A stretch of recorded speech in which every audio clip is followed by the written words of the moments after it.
item is to conduct your first citizens participation period. This is the first time set aside for public comment. Anyone wishing to provide public comment with regards to any matters on today's RTC agenda, please step forward to the microphone, state your name, and please limit your comments to 3 minutes. Good morning. Dennis Hennessy. I'm just a driver. I'm just a driver. Thank you, Mr. Jones. Brief, because I have a doctor's appointment. The reactionary actions that the security department has done on Charleston, given the problems that we've had in the last month or so, have been very evident. I just want to point out that I do Charleston twice a week. I'm seeing guards get on and off the bus. I'm seeing, thankfully, because I know 2 years ago, Barbara Powell sat up here and cried for a guard to be placed at the West End layover for Charleston and Sahara permanently. We now have that, or at least every minute I'm working, I see it. But what I want to talk really about today is I understand we're going to be talking about the upcoming RFP today. At least that's what I've been instructed. I just want to put this out. You guys need to be very, very transparent in this RFP process. When it comes time to evaluating and grading the candidates, if one of those candidates is TransDev, if their grade is above a D- for the service that they're providing here, you guys have a problem. You're covering something up.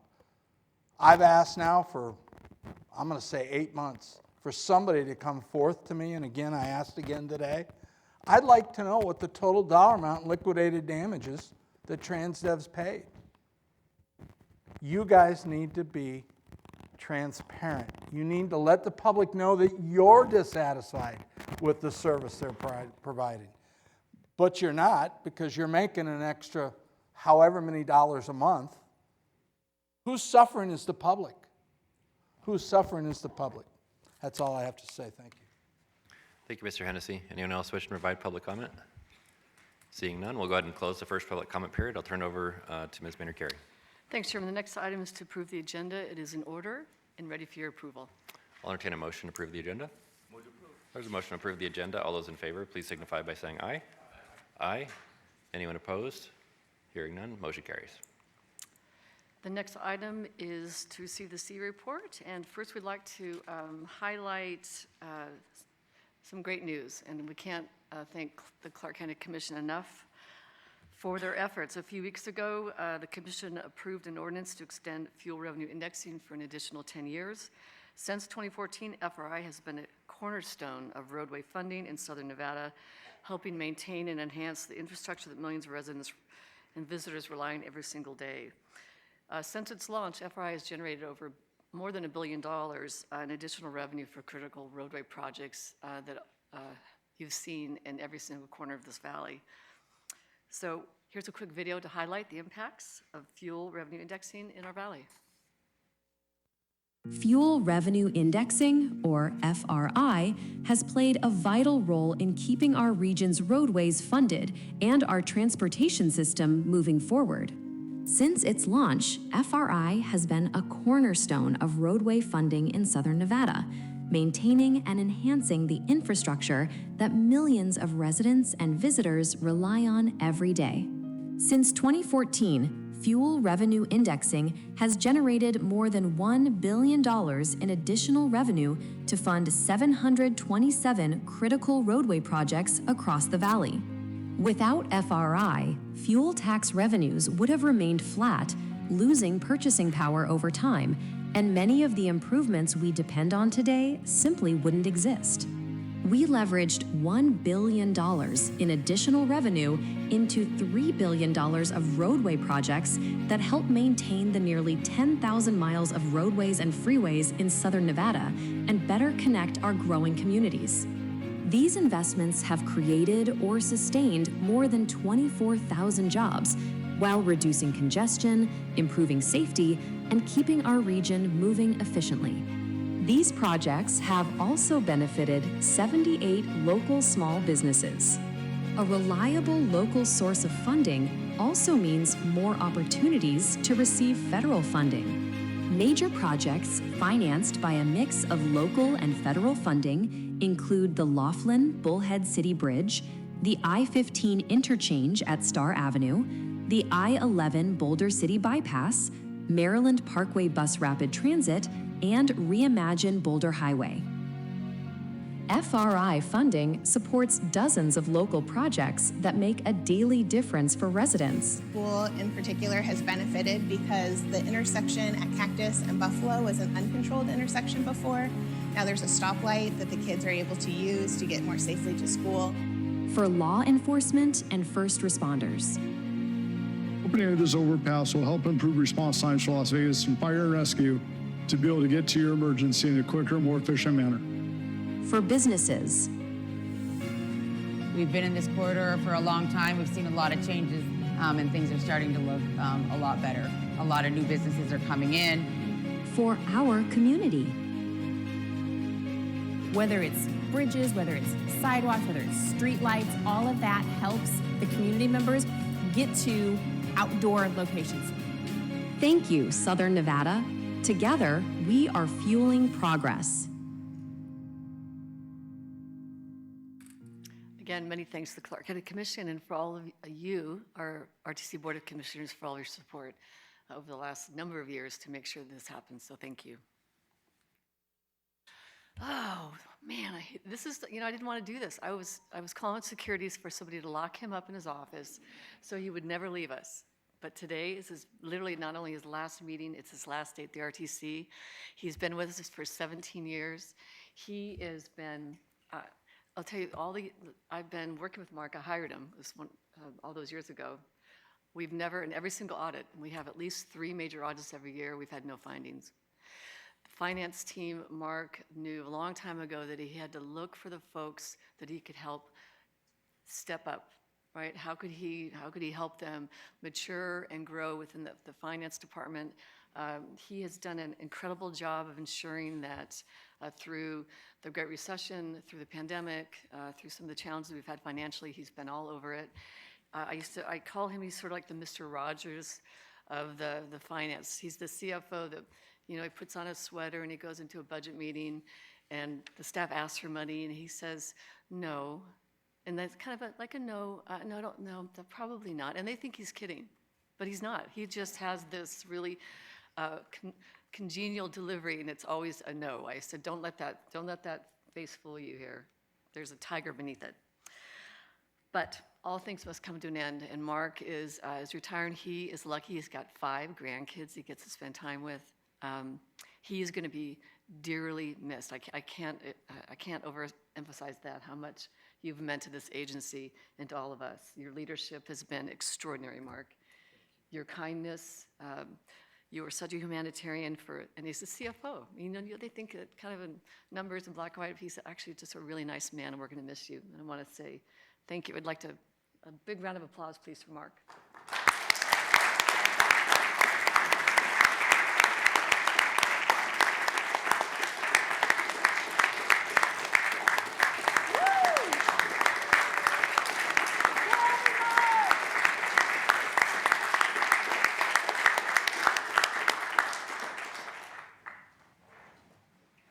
Mark, do you want to say anything?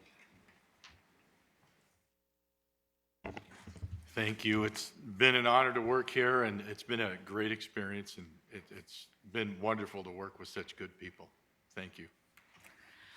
Can we Thank have you, one Mark. last You will be no? missed.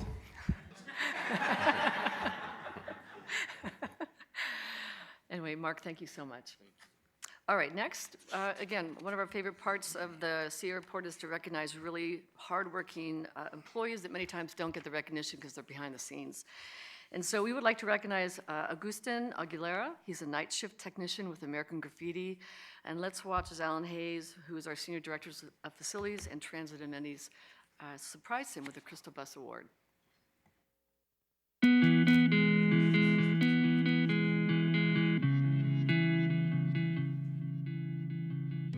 Thank you, MJ. It is an honor to recognize Agustin Aguilar, one of our outstanding technicians with American Graffiti. For nearly 3 years, Augustine has been serving our transit riders with exceptional care, ensuring the routes and stops he services are clean to his own high standard and in full alignment with RTC expectations. His commitment to service also extends beyond his duties. Augustine is a member of the Nevada National Guard, dedicated to serving his community in times of need. Augustine's professionalism is matched by his compassion. During the summer, he took upon himself to carry a cooler filled with ice and water that he would pass out to riders where he was scheduled to clean. This simple but powerful act of kindness helped keep people hydrated, prevented heat-related illness, and showed care for the well-being of our transit riders. We are pleased to surprise Augustine with a crystal buzz. Augustine! Hello, sir. My name is Alan Hayes, and I am with the RTC, and I am here today on behalf of our board and our CEO, MJ Maynard Carey, to present you with our Crystal Bus Award. This is for all your outstanding service that you provide cleaning our stops on a daily basis, the care that you take, and the service that you provide in the National Guard. So we wanted to thank you so very much for all your service. I just want to say thank you to my supervisors and RTC for the opportunity. Thank you. It's been an honor serving for these bus stops, for the county, and for the city. I don't think Augustine was able to make it today, but let's give him a round of applause. Yes.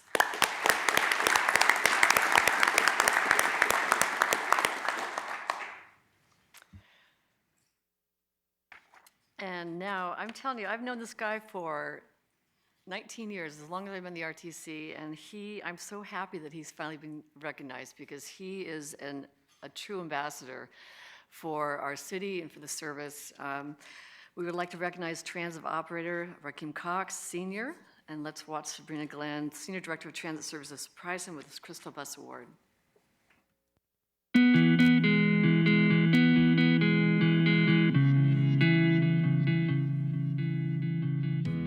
Thank you, MJ. I'm thrilled to recognize Rakim Cox Sr.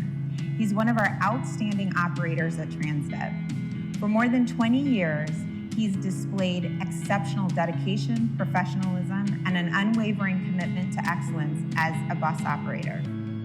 Rakim operates the Deuce on the Strip, and his attention to details, punctuality, and ability to navigate challenging situations in the resort corridor consistently demonstrates his commitment to outstanding customer service. He's actually logged more than 1 million miles of safe operations during his tenure and has been a part of the RTC Safety and Security Committee since the inception 3 years ago. Now let's go surprise him with the Crystal Bus. Maybe a little late, but always right on time.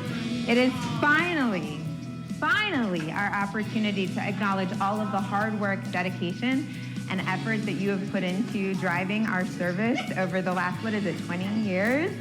Yes, you are known on the Strip, you are known by your coworkers, and you are acknowledged by the RTC. On behalf of MJ Maynard Carey and our Board of Commissioners, I want to take this opportunity to acknowledge you for everything that you do. So thank you so much.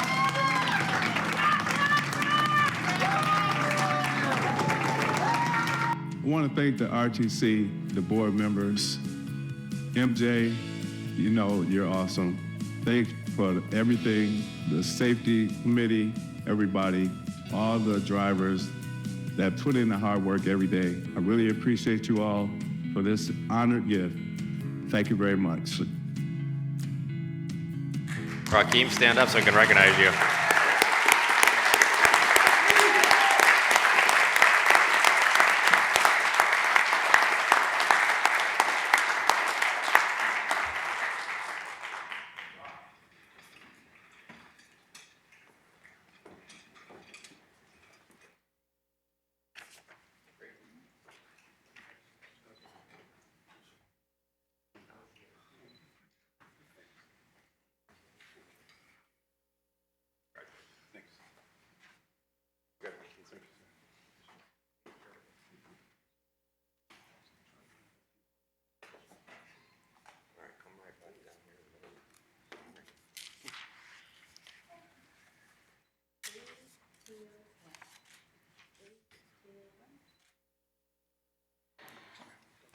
If you get a chance, so if you get a chance to ride on the Strip and you ride with Rakeem, he doesn't use any of the automated announcements. He announces everything himself. He's got a whole shtick going.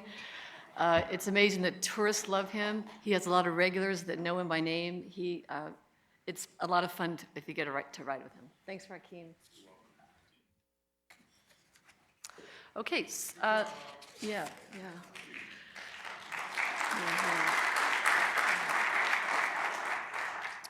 So I'm pleased to share that the Nevada chapter of the American Planning Association recognized our planning team as the winner of the Outstanding Plan of the Year award for their work on Let's Go 2050, the Regional Transportation Plan.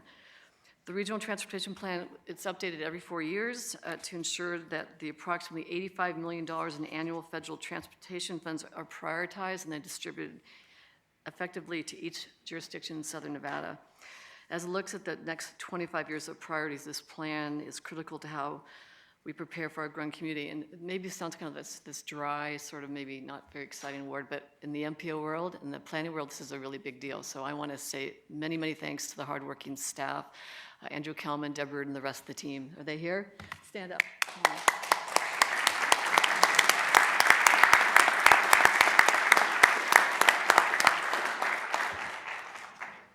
It's a great team. And then as we do, and again, this was on behalf of Commissioner Segerbloom. I want to make sure, and we're glad we're doing this. We, every month, will report on a year-over-year look at our ridership. This is October. As you can see, we've got an increase in the on-demand service, an increase in the strip service. Again, I have to thank the operators and Transdev, quite frankly, for looking at different ways to provide the service there. It's not an easy job, and they do a great job.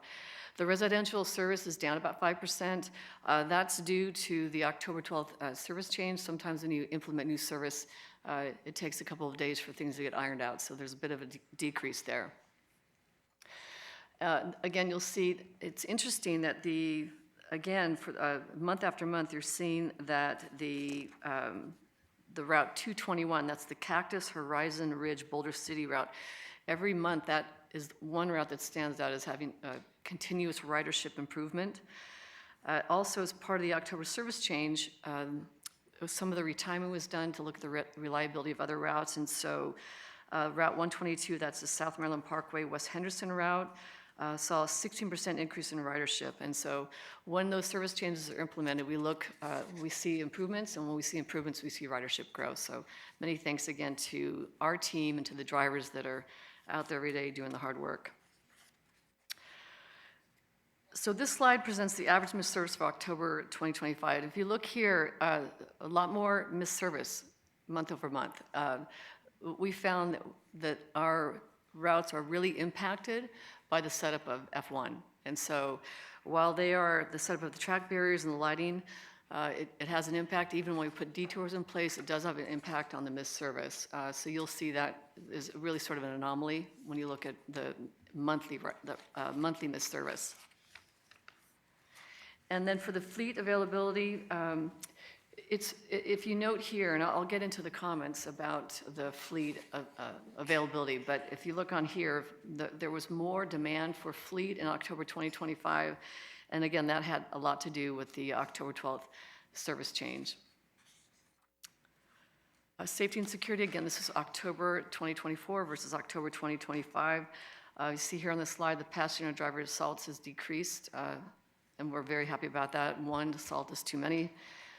Passenger assaults, we saw a slight decrease from 10 to 9. What I find, and again, I want to thank Tom Atterbury, RTC Safety and Security Team is Intercon. They're out there in the system. You can see from the removals and the trespasses a significant increase. They are removing more folks, disruptive folks from the transit buses, but also from the facilities. So that indicates more of a presence, and I think they're doing a good job considering some of the circumstances in which they work. So as we do, it's going to be part of the CEO report. We want to talk about the public comments that we heard last month, bring them forward to you so that you can understand what we're what we need to understand, and that's the comments that we hear from the public. We heard comments from both the paratransit side of the house as well as fixed route. On the paratransit side, comments received were about concerns regarding our door-to-door policy, where a customer reported not being picked up at her door, resulting in a no-show.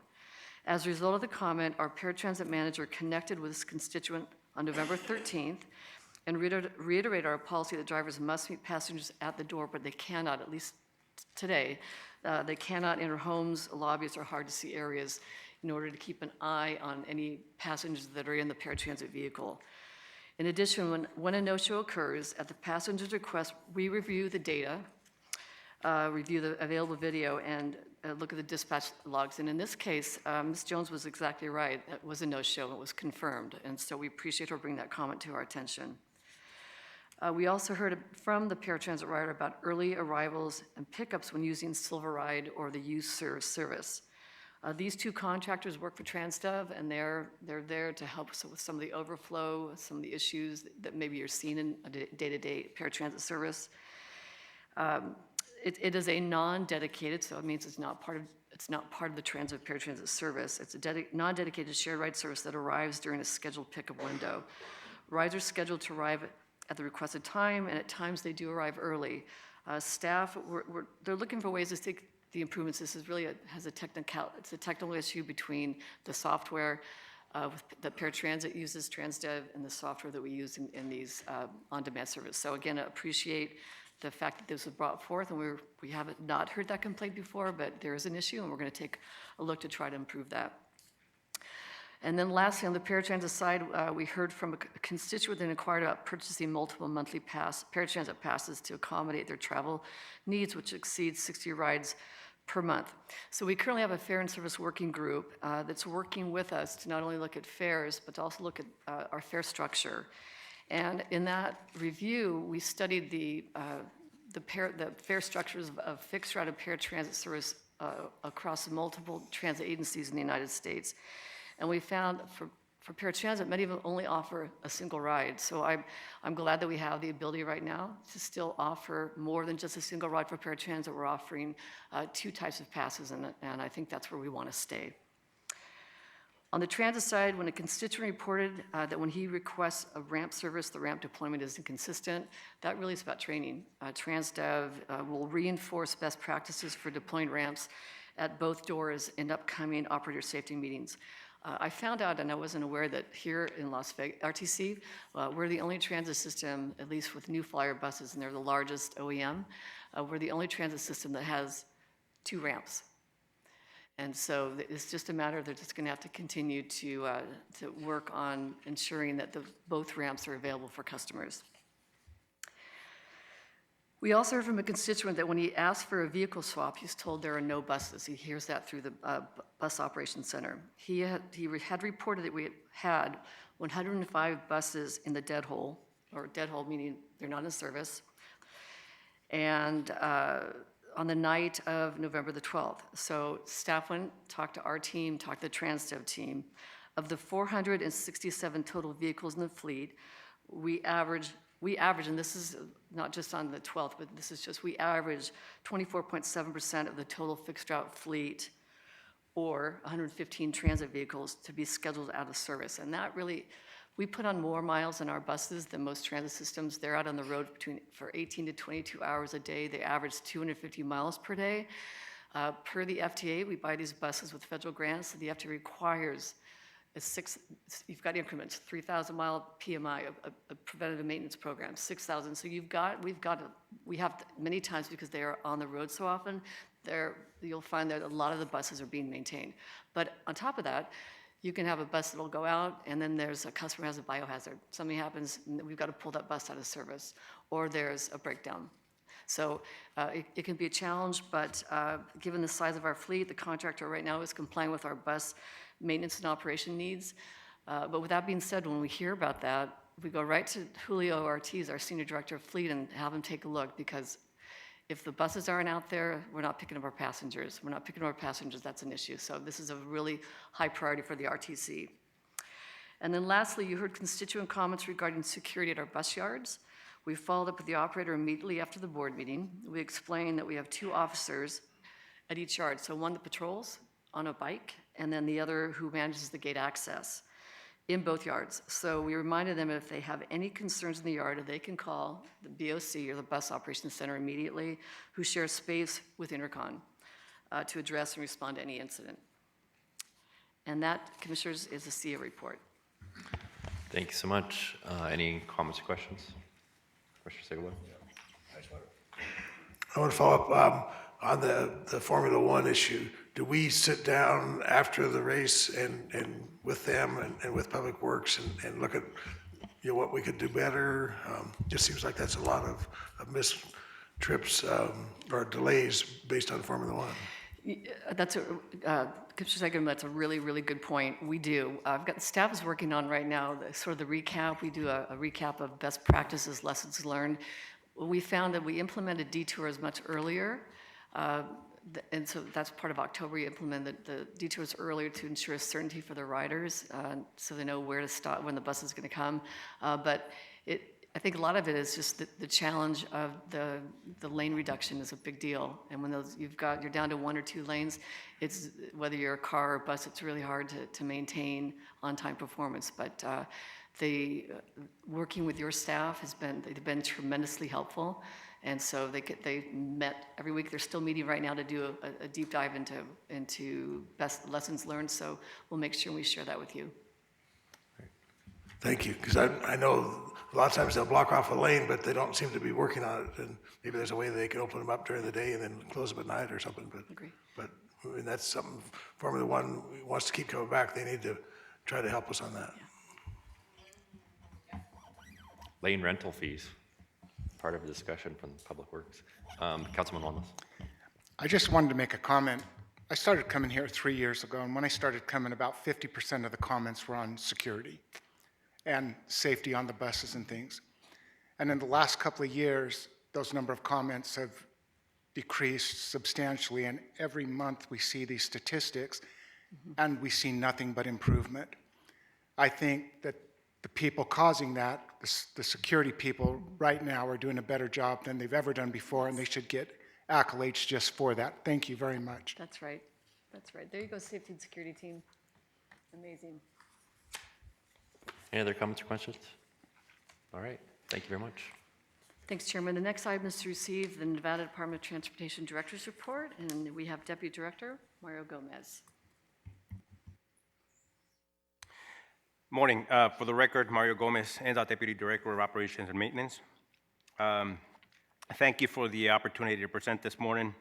My presentation will be very brief, and so with that, I begin. So for 55 years, a tree from America's public lands has journeyed to Washington, D.C. to be displayed at the U.S. Capitol as the people's Christmas tree. And this year, as we all know, the Capitol Christmas tree came from a national forest here in our state. NDOT was there to help with the tree when the tree was harvested and traveled down Mount Rose Highway in northern Nevada on the weekend of October 25th. A brief highway closure was needed for safety as the oversized tree made its way down the mountainous side, and we notified travelers in advance. Members of our NDOT team across the state were there also as well, as the tree made whistle stops across the state on its way to the nation's capital. Silver Bell, as the tree was named, made its final voyage stop in Las Vegas, here in this town, before beginning its cross-country trip to Washington, D.C. The tree has now arrived in the nation's capital, where it will now shine at the U.S. Capitol. So from starry nights to neon lights, Silver Bell wrapped up its Nevada journey in true Las Vegas style.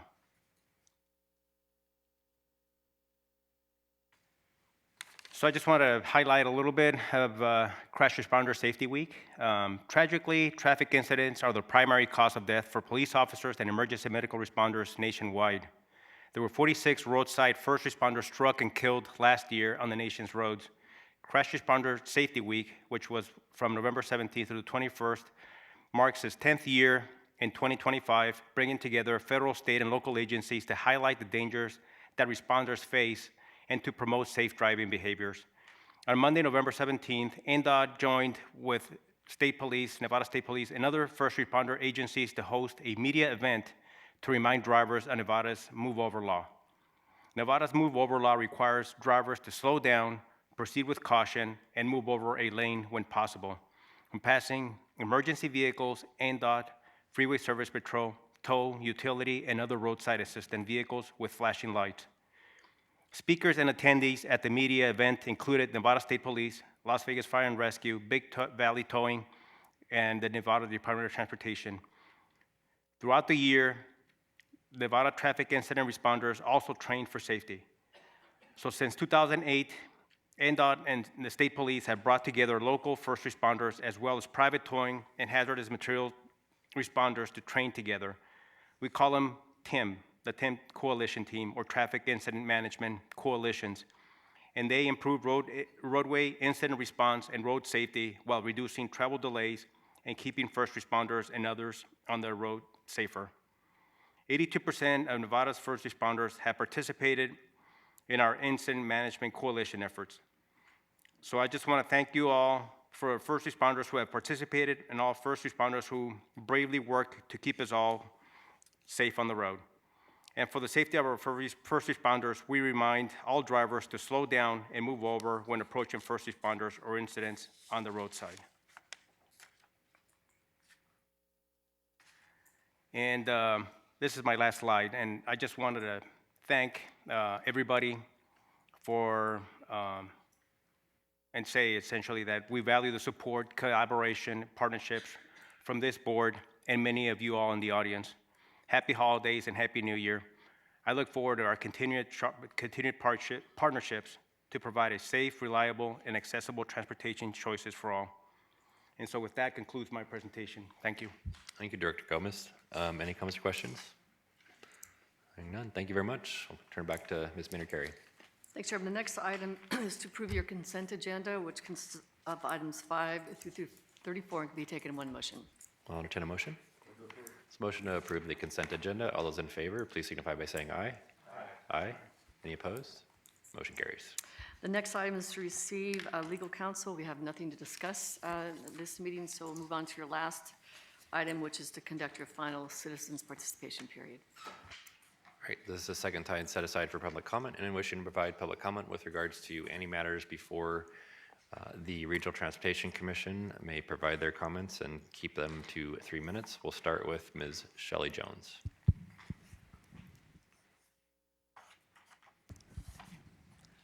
Thank you. My name is Shelley, S-H-E-L-L-E-Y, Jones, J-O-N-E-S.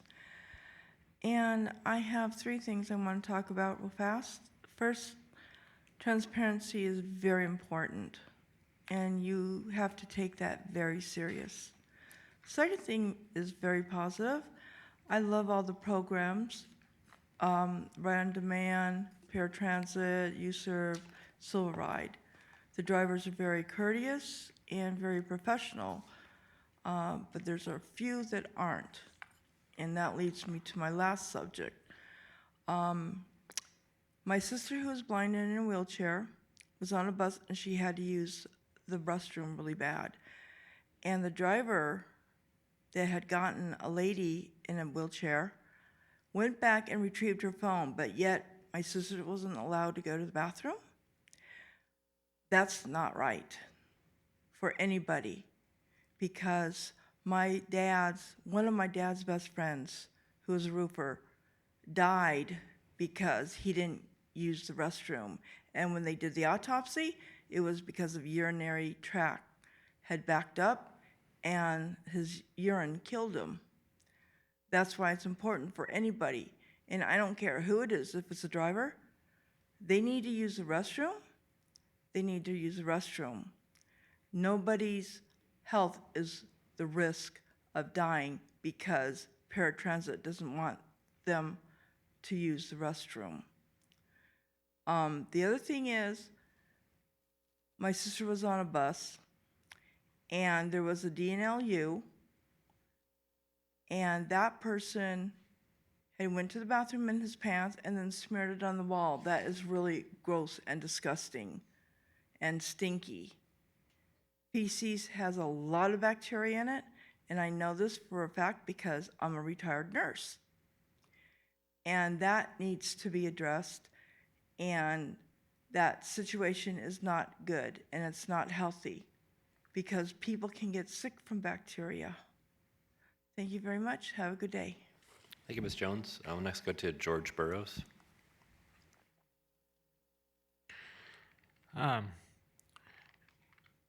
I've still been getting on the regular fixed routes and them not raising the, lowering the bus where it can kneel. I guess you guys haven't trained your drivers enough to be able to kneel the bus down, which I know it does on multiple routes, but I said that last month and you guys still don't do it, so I don't know why I'm even talking about it. I have 4 passes from the paratransit passes that I'm owed by you guys that I've called and complained 3 or 4 times, and they keep saying, oh, we've sent them, we're sending them again. 4 passes. You need $12. You need me to write you guys a check for $12 so you can afford to pay 4 passes that you owe. You guys won't let me buy a second pass. So I have to pay out of pocket over $250 last month just to get rides to get my caregiver.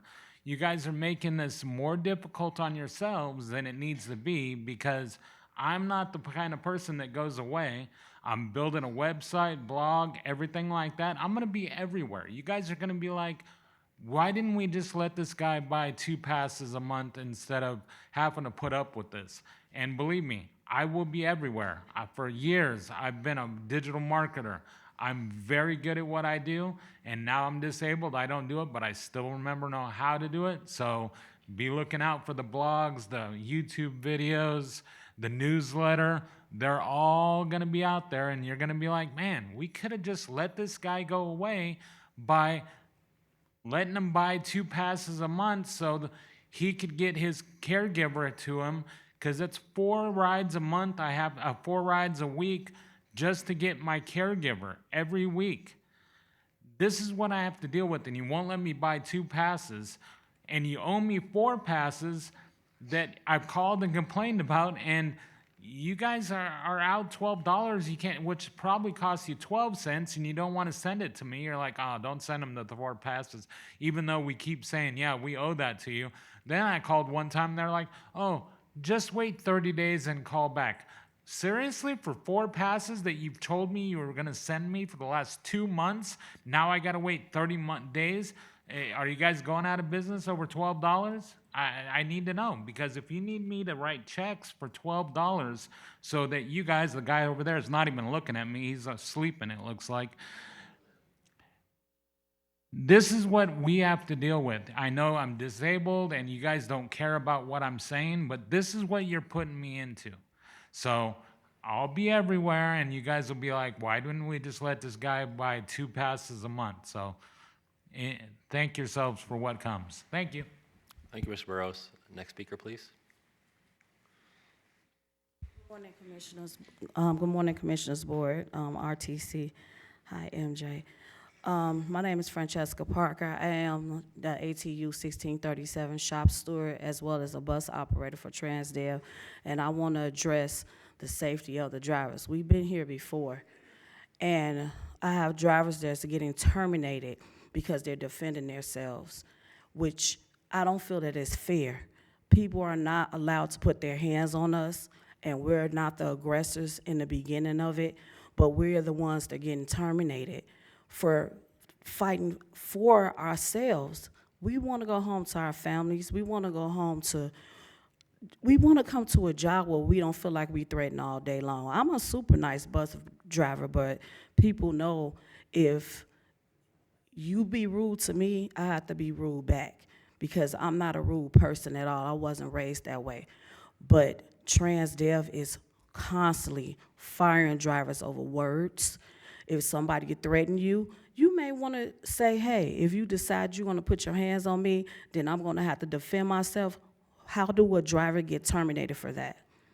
They're getting labeled as terrorists. We are getting labeled as terrorists. How? If someone is threatening us, we supposed to just take it. If somebody spits on us, we supposed to just take it. If somebody reaches behind this glass into our area and goes to lunge at us and pull us out of a seat, we supposed to just take it? Would any of y'all take somebody putting your hands on you? Would you defend yourself? I know that we supposed to be professional bus drivers, but we are human. And we should not be getting terminated for defending ourselves when somebody is putting our hands on us. And another thing, with what Dennis Hennessy said about the security out at the ballpark, I am first pullout at 1 and 2 o'clock in the morning and on Sundays. It's a lot of homeless people sleeping out there.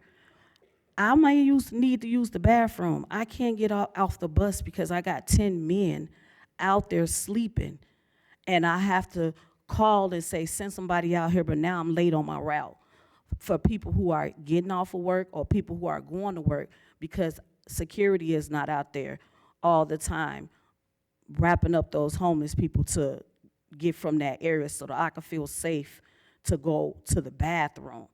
It's not fair, and you need to look into that. But the firing the bus drivers for defending themselves, I'm not cool with that. I love my job. I've been doing it for 6 years, and I don't plan on going nowhere. But just to know that somebody can put their hands on me, and if I hit them back in an aggressive manner, I'm going to get terminated.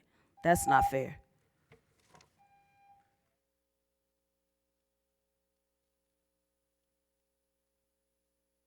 Good morning. My name is Stephanie Davis. I'm an operator. Also, I'm the recording secretary for Local 1637.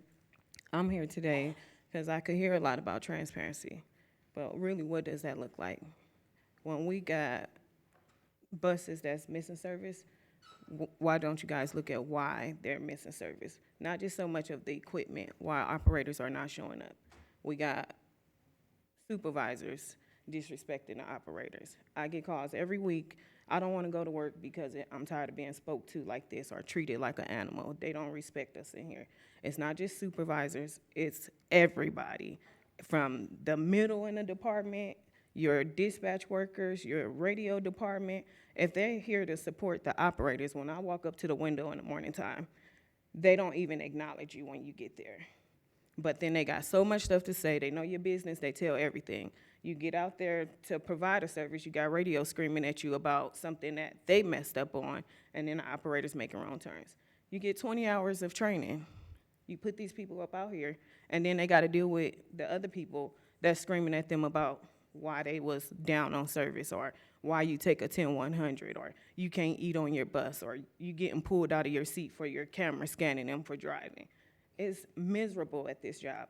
I'm one of those people. I've been here for 10 years, and I know a lot of people up in here, a lot of the security guards. I love the work that the security guards do, but if an operator is assaulted before they're on the bus, what can they do? Defend themselves, right? I'm gonna go home to my kids every day. They're not making it there in time. Yes, they did a good job with allowing the security to do more, but they're not there fast enough. One spit, one verbal comment, one whatever, us all abuse. It's too much, and it's too much abuse going on, period. We need to figure out how we can come together as the company, the RTC, whatever other company they get in here if it's not TransDev. Anybody come in here, we need to care about the drivers.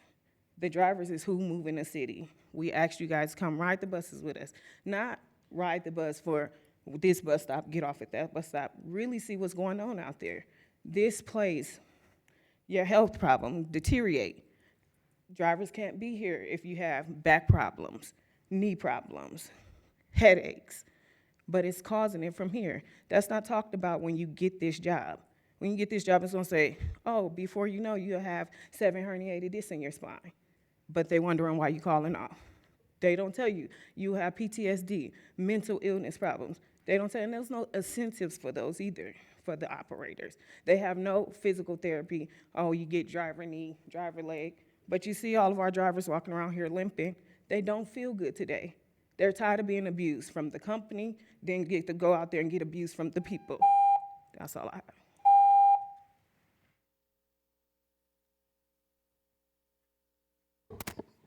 Derek Bruin with TransDev. I just wanted to provide a couple of statistical points relative to November. In November, we had 12.7% 12.7 complaints per 100,000 passengers. That's based on 50 million passengers a year. The radio calls that come in, we're averaging 2 minutes and 39 seconds to respond with a goal of 3 minutes. That's out of 7,300 calls. The priority calls into the radio dispatch, we're answering in 1:14. That's based on a goal of 2 minutes. And we looked at that by every hour of the day, and we're meeting the goal in every hour of the day on the priority calls. From a human resource standpoint, we're only shy about 1.7% of non-operator staff. Our safety preventable accident frequencies at 1.4 year to date with a goal of 1.5. Missed service, we're at 2.8% with a goal of 2%. Mean distance between failure, how often we're going to have a breakdown, is at 24,181 miles. That's with a goal of 20,000 miles. MJ mentioned earlier about 24% of the fleet is down at any given time, 23% on the 60-footers, 24% on the 40-footers, and 25% on the deuce. The majority of the failures relative to maintenance are tires, which we had a nice decrease of 26% reduction from the previous month when it came to tire issues, and then engines and coolant issues. We only had one audit from a maintenance standpoint. 14 buses were audited. There were no critical findings, and any non-critical findings were repaired right then and right there. We're continuing to push hard on the checks relative to the coolant systems on maintenance, and one gentleman had been complaining about the 221. In the month of November, 96.8% of all stops were made. 2.6% of stops were observed as not made. Thank you.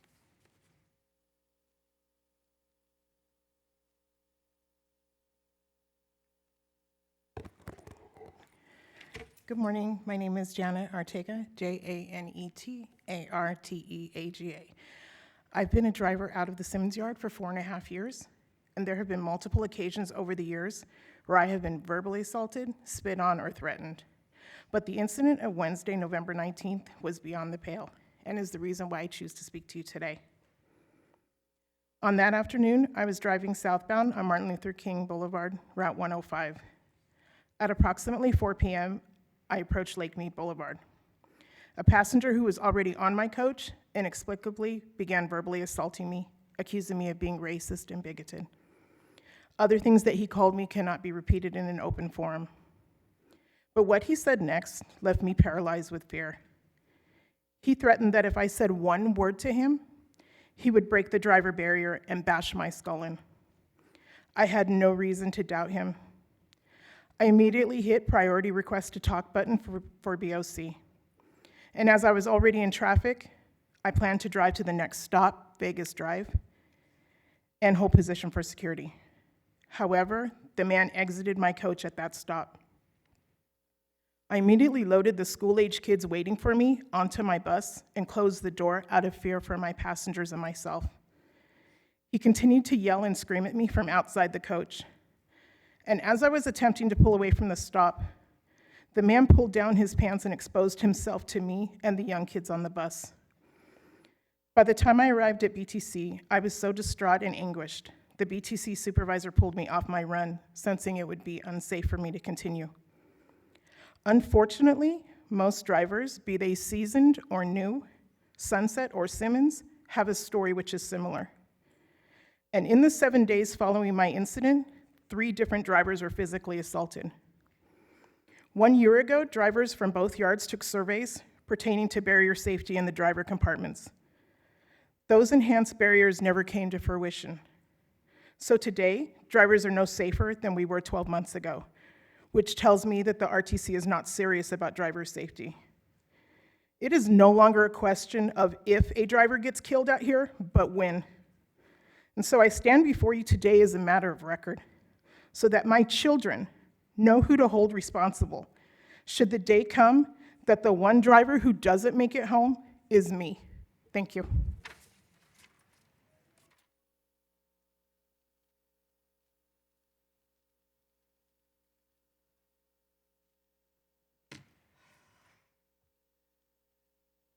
My name is Ashley McKinley, ASHLEY, MCKINLEY. I've been driving the buses for 3 years now, And in October, my life was finally threatened for the first time. I was eastbound on Lake Mead. I had somebody at the MLK stop get on because he was mad at Trump. And he was going to take it out on all white and white passing drivers. He finally got off the bus after verbally assaulting me and a couple of passengers. I called it in. They sent security. Security couldn't find him. Going westbound, I found him. He's playing cat and mouse with security. He's threatening us. Security shouldn't have to respond to him. They should come to me and keep me safe. Police should have been dispatched for that. My second eastbound trip, he stepped on again, drunk and belligerent, went to the back of my bus trying to pull passengers off to fight them for absolutely no reason. Tripping over children that were on the bus. Children used to live in my neighborhood, and I know their mother. I would have fought for those kids. He almost tripped over a woman's stroller with her dog in it. He never should have been out there anymore. I'd been told by security he was already 86 from the buses. He was 86 from Mario's parking lot. He should not have been there for me to have an issue with. I had another issue with my coach. By the time I hit Losi, I had to wait for a supervisor to come out, verify something's wrong, take it back to the yard. The supervisor finally gets there. He flat out told me he didn't want to come to my rescue at all because he thought I was still sitting where that passenger was that was threatening me and my passengers. I don't know if you guys even know what the nano's supposed to be, but what's the point of it if our supervisors don't want to come to us and honestly have the gall to even say that to a driver? Between Marksman and Intercon, from what I've seen personally, our guards are amazing, but they don't have the ability to respond to us in time.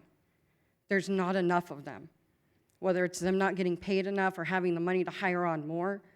In 3 years, I've had 2 security guards that I flat out told, get off my bus. You're causing issues with my passengers, which causes an issue for me. 2 in 3 years. There's 2 in here that I have nothing but respect for. They show up, they do their job. They get on my bus, they do their job. But we need more of them. We need better response time for them. We shouldn't be sitting out here fearing for our lives. And I'd have less PTSD at this point, honestly, if I'd gone through with it as in high school and become a CO.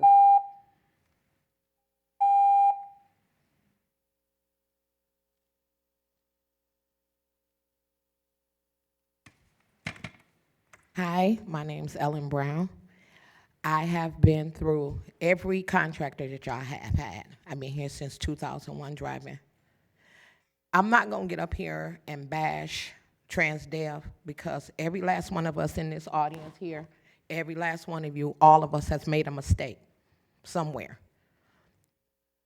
When you come in and tell us, give us a chance, any job you go to, you get a probationary period. And by the way, I am a 2 million miler, driving in y'all combs every day. You tell us to give you a chance, and we do that. But when we see it gets better, it gets worse. When you talk to management or you come to work like everybody, I'm piggybacking off of what they're saying. They're right. Mental, when we out there driving, we transport thousands of people so they can get to work every day. They said about drivers getting fired for being assaulted. I was assaulted. I was terminated for defending myself. I'm not gonna get into all that because that's between me and TransDev, but I'm piggybacking off of what they're saying. And as far as this gentleman talking about kneeling of the coaches, you kneel a coach, you're gonna ride down the street sideways. So the best thing for you to do is put the lift out. That's beyond us. We're not mechanics, we're drivers. But me, I'm passionate about this. I love what I do, and I see what's going on. People need to come together and stop getting behind, oh, you doing this and you doing that. But at the end of the day, we all here. If you got one weak link in the chain, it's going to break. And that's why we have what we have here. No one feels like they're appreciated. They was at home doing their Thanksgiving dinner. We didn't even get a piece of chicken. We didn't get nothing. We had companies that used to give us dinners and stuff like that, or awards for our years of service. Nothing. So you want me to give you a chance, though. I got a mobility change. She rode my bus, MJ. I asked one of them come ride my bus. They don't come. They ain't doing no more important than what y'all doing. Because we out there every day. If we come and tell you something, listen to us. We been there. Don't try to get rid of us because we there. Dinosaurs, we can help each other. You teach me something, you say diversity, use it. I believe it's there to be done if they're going to do it, but please, stop firing us for mistakes. Progressive discipline needs to be appropriated. That's all I have to say. Thank you.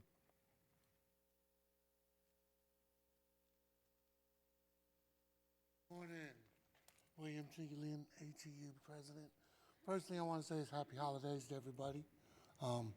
Next time we see each other, the New Year's will have came in, so I hope that everybody goes with their family, and hopefully every one of the operators that came up to talk to you today are able to spend their time with their family safely. We have operators that are being assaulted, and then when, like they said, when they're defending themselves, their fear is that they're being terminated.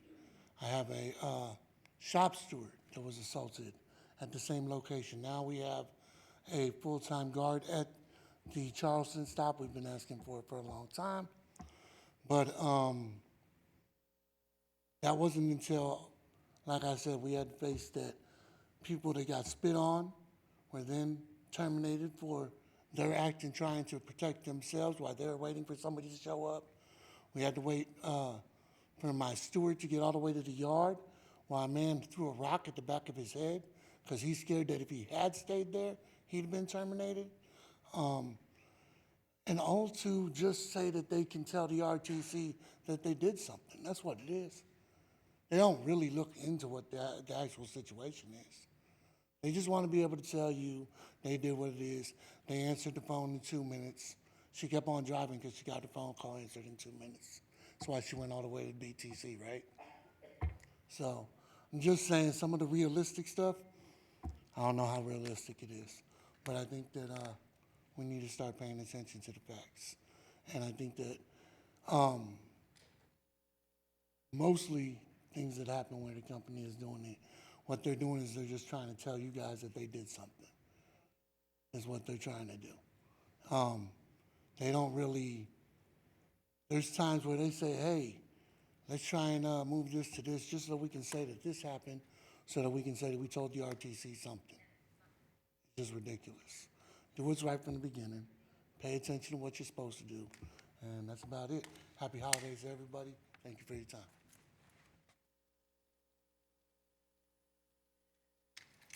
Hello.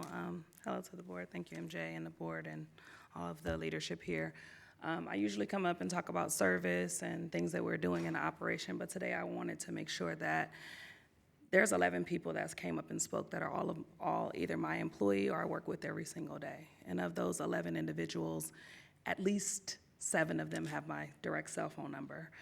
And so I wanted to just speak to you guys from my heart. I drove as an operator for almost 10 years, and I transitioned into leadership because I wanted to be the manager and leader that I needed when I was an operator.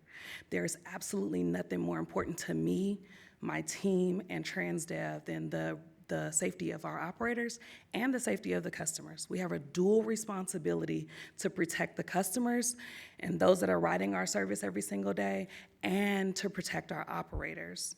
And so I just want to give you a little bit of my history because a lot of the ones that have my cell phone number, they know this about me. I not only drove the bus, but I rode the bus. I relied on it. I grew up in foster placement. My grandmother got me when I was young, and we relied on this service, leaving 4 hours before we had to get to our destination. being out 4 and 5 hours longer than we needed to be to get everything that we needed to survive every single day. And the reason why that's important is because I want to take this time to plead with the people that are here and the people that are at home, the other drivers that are hearing this, because we have drivers that drive every single day that experience things that we support every single day. I just had an operator yesterday that handled a verbal assault very well. We commended him, gave him time off, talked to him, made sure he had the support that he needed. That's the type of team that I'm building here. And I understand that we had some failures in the beginning, and I'm not hiding from that. I want to say it openly. I am not hiding from the failures that we had in the beginning, but I can guarantee you this team is showing up and we want to fix it. But coming to this meeting, bringing it to you so we can hear it, here is not the place. We have 4 weeks in between this stop. We have 4 weeks to make the adjustments and the corrections before we get here. And I'm not gonna hide, I'm not gonna run. TransDev isn't going to run. We are not saying we are perfect, but we are saying we're willing and we wanna partner. We wanna do the work because every single day I'm looking for ways to bring people into our market. Our market has changed drastically. Only way to create environments like that is to show them that this is where they can work and make a career out of it. And we can't do it if people feel neglected. That's on both sides. We want the customers to return, but we want the operators to do the same. And it does not mean that we're perfect. I'm not hiding from the experience that some people have had, but I'm just saying give us an opportunity on day one, starting tomorrow, before we get here in July. Let's talk about the things that we can partner to do because the customer experience and the driver experience won't change without the partnership. That's all. Thank you, guys. Thank you very much. Anyone else wishing to provide public comment? Seeing none, we are going to close the meeting, and happy holidays to you all. We'll see you in January.